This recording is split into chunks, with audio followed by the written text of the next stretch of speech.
Hi, welcome to the Moms on Maternity YouTube show and podcast. I'm Aimee Cruz, and today we have on Marisol Quiroz. Thank you. Gracias. Thanks for coming on today. No, thank you for having me on. So how old are your kids now?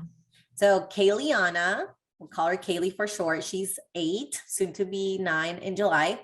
And Aimee is 5. She turned 5. My kids are the same exact age as yours. Really? Yes. What months? February is my 5-year-old. He turned 5 in February, and my son's turning 8 in September.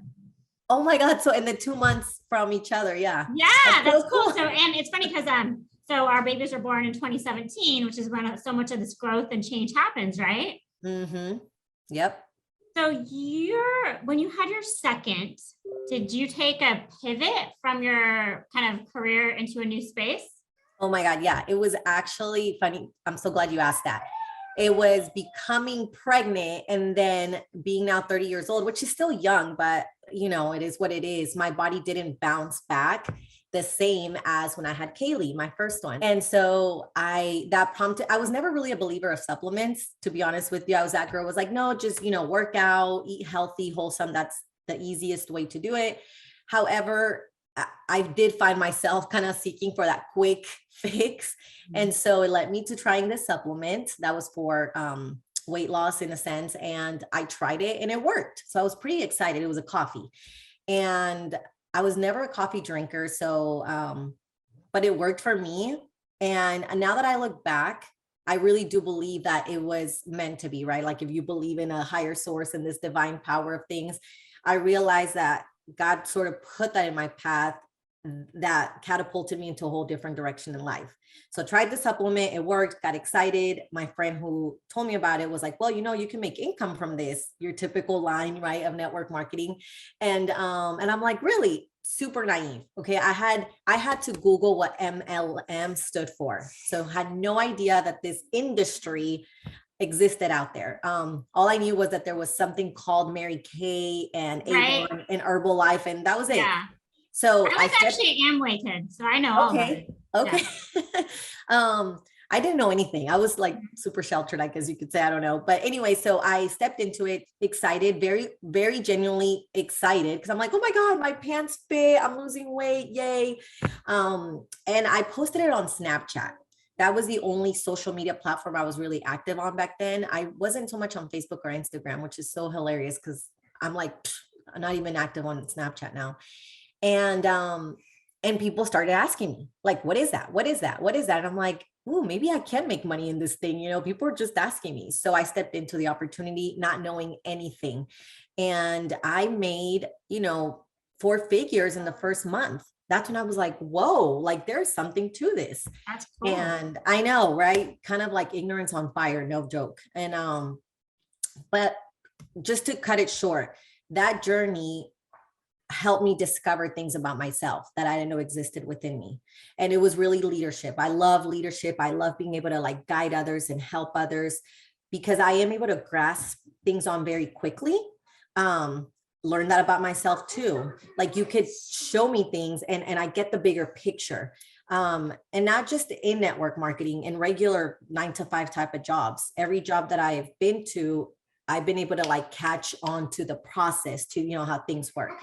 So all that to say, I became one of like the leaders in the company. I was, doing well, but then I got introduced to LinkedIn, really Heather Monahan. And she told me, she's like, why are you not on LinkedIn? Like, I'm like, oh, because I don't really see a lot of network marketers on there. I don't think that's the right platform. She's like, no, that's exactly why you show up. You put your name out there, right? Like there's a huge space. You're seeing things the wrong way. And I'm like, she's got a point. So then I started showing up. I pretty much just took what I had learned on how to apply, how to be an influencer on Instagram and Facebook and applied it to LinkedIn. And I'm like, well, if it doesn't work, who cares, right? Right. But it worked. And I started getting traction. People started following me. But I was very genuinely like commenting on, not just your typical, like, I'm trying to get something out of this. I knew that the best way to grow was to build relationships. And a lot of people in network marketing, even though they preach that, they don't practice it. And so I do. I really genuinely want to connect with people. And I did that. And, you know, is it time consuming? Yes, it is. You have to sit there and comment on people's posts and all that. So, Why but did it you worked. make the decision to leave network marketing? So in 2021, there was leaders in the company that left that I was close to, still am actually. And when they left, I did not like how that was handled. It was like, oh, you left, we don't know you anymore. And I'm like, oh, that's so ugly. Like, is that really how it is? And I would hear that that's how it was, you know, the family members that we call the haters of MLMs. My family members would tell me that, oh, watch, when you leave, they're not even gonna know you. And I'm like, no, it's not like that. Well, I got to see that. Yes, it actually can be like that. Okay, so And they treated the people that left poorly, is what you're saying? not poorly, just like, let's forget about them. They're gone. Like, we don't really talk about them. And just kind of like, they're doing their own thing. Who cares now? Even though, you know, we were commenting on each other posts and, oh, I love you, girl, and all that. It just I started to feel that like fakeness about it. And I didn't like it.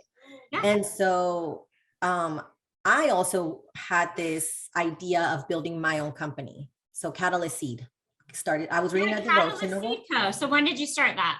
So I was reading a devotional one day, and in the process of me doing this network marketing company and really changing, because I went through a huge spiritual transformation, meaning I went to Tony Robbins, UPW, then I joined a mastermind. You know, I went through you got to heal your wounds. So, you know, that whole deal. Mm-hmm.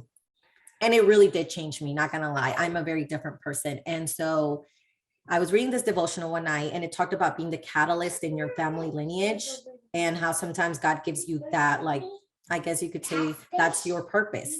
And it got me really emotional. Like, I started crying and I'm like, why am I so emotional? Then I connected, you know, that to saying, oh, I think this is my purpose. Like, when you become emotional, that means it tugs something, right? There's something there for you to seek. And one of the things I'm super passionate about more than anything else is teaching everything that I've learned to my daughters, right? Because that's where it starts. I don't want to go change the world. And I'm like that mom that just feeds her kids just whatever because I'm so busy doing Zooms. Like, no, you're doing this to be a better mom, to be a present mom. And so I started to teach my daughters the power of thought, the way we speak. And it's so cool because Kaylee's picking it up. This morning, we were running a little late and I was like, man, we're going to be late. And Kaylee, my 8-year-old, says, Mom, don't say that because then we are going to be late. So she's learning that, you know, your words do have power. And she's like, we're going to make it, Mom. Even if it's right on time, we're going to make it. And I'm like, oh, I love that she's really learning. And so to me, that's when Catalyst Seed came about. I'm like, what if I create a company really focused on, you can just plant the seed, you know, and the younger generation, but they all become small little catalysts and they start to think in a way of, you know, just all of this stuff. Like, be mindful of the things you say. How does the company work? Does it sell products or services? I haven't even made it. So I created the LLC October of last year, the name of it. And okay. So while trying to figure out how I was going to go about the Catalyst Seed, because I thought maybe I could create courses, maybe I could create small groups and retreats. Maybe I could do, I didn't know, right? That's the beauty of an entrepreneurship. You have all these ideas and you're like, I don't know what to do with all this. Then I thought, seeing my daughters, what if I put it like in a phone case, in a baseball cap, in the bucket hats, whatever the trendy stuff is that kids are into, but put things that are like empathetic conversations over emotional reactions, right? And I know it may sound cliche to some, and there are times where I have to battle that thought in my mind. And but then I think God gave me this purpose. Like, I think I have to do something with it. And just, if I make it cool to think about before you speak, right? And it just kind of takes off because it's not up to me, it's up to this higher source, then that's what it's going to be. Like, cool. I love it. I think it's really cool and really needed. I love it. Keep us posted on how you end up launching and growing it. Thank you. Thank you. where do you see yourself then really focusing on Catalyst Seed Co. only for the next few years, or do you see yourself continuing to jump into other, I see you're into crypto and supporting, like you said, different other brands and influencers. Are you going to continue that kind of work? Yeah. So when I left the network marketing company, main reason why I actually left them was because I got involved in crypto. I started to learn more about blockchain and Web3 really. Why? Because I saw my daughters playing Roblox. I don't know. Are you familiar with Roblox? Of course. Okay. Yeah, boys. So it really caught my attention one day how I was seeing Kaylee interact and how you have a little budget and how you can buy things and then trade things. I mean, they're teaching the kids a lot of like pretty cool stuff. You just have to monitor it because there's always a bad side to it too. And one day I was like, I don't even know how to play that game. I don't know all that she knows. That's insane. And I thought, as a mom of little girls, this is their future, whether I like it or not. I say the same thing. Yeah. Right. And sometimes I'm like, oh, too much technology, too much AI, too much like virtual crap.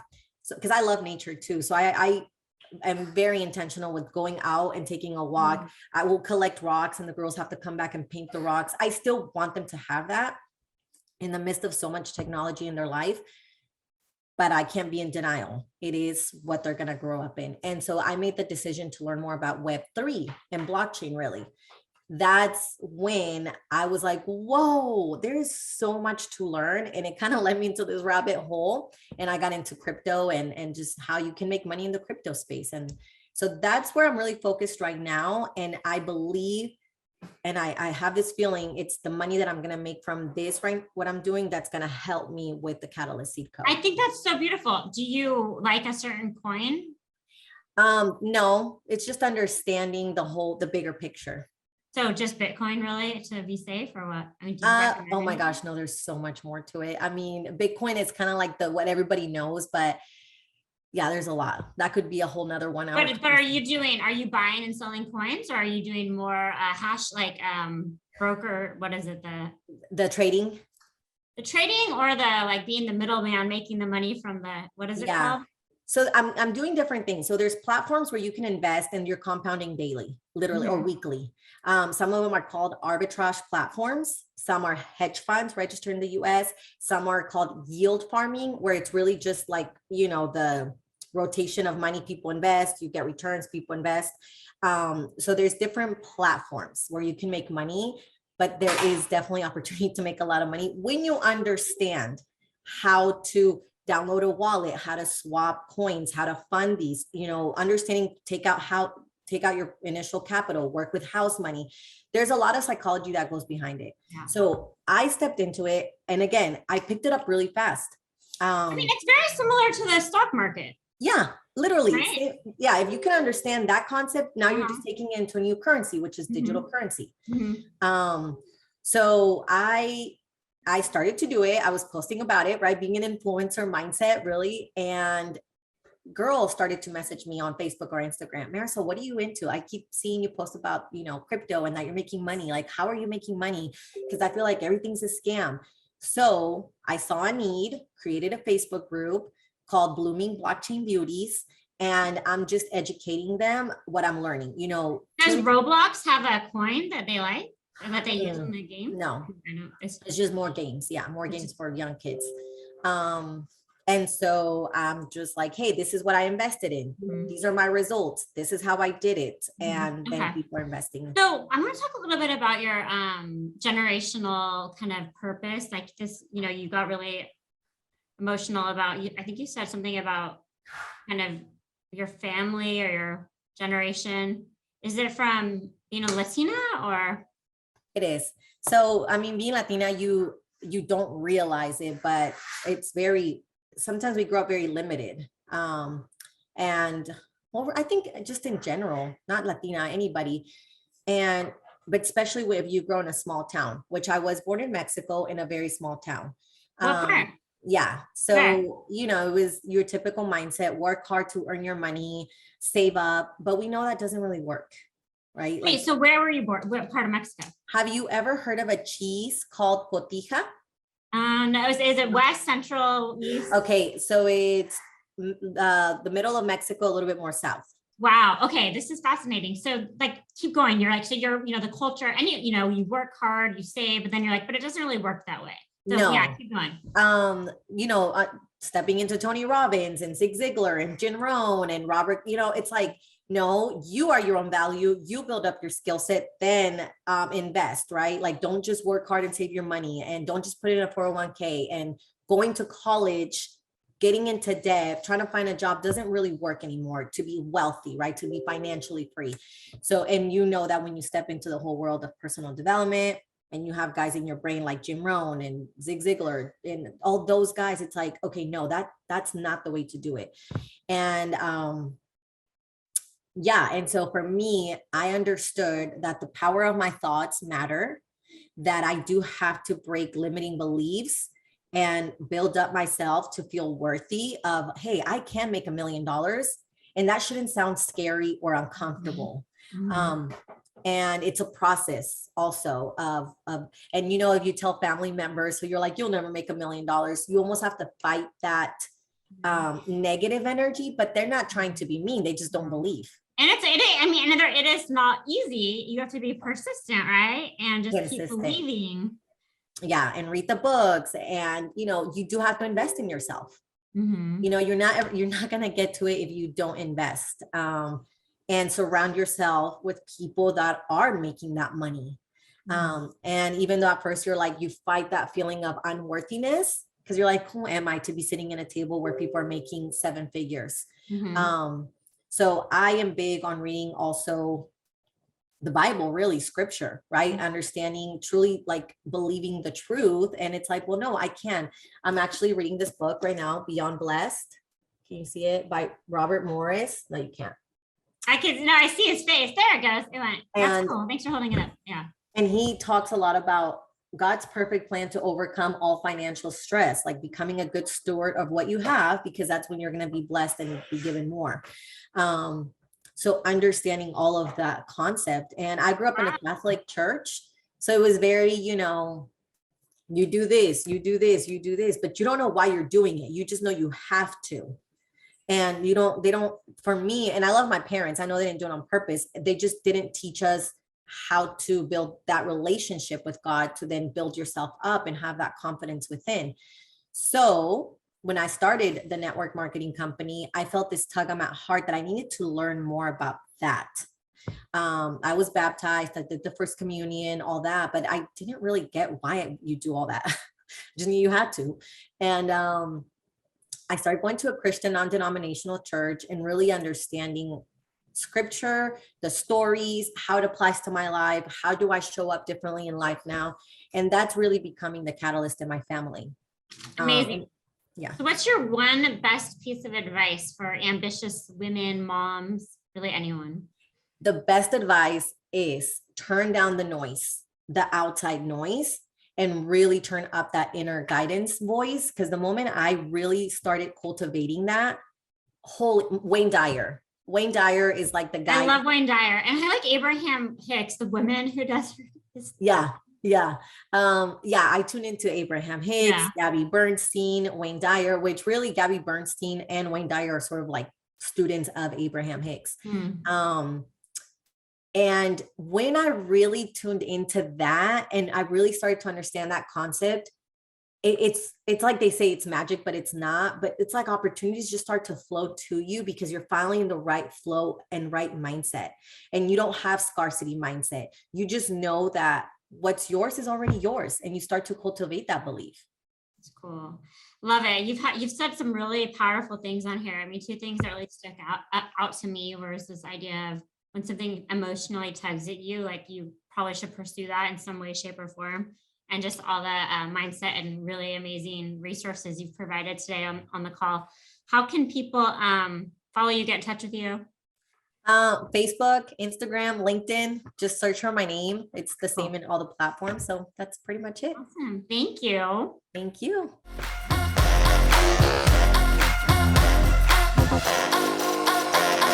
Thanks for watching. For more, please visit www.monsumaternity.com.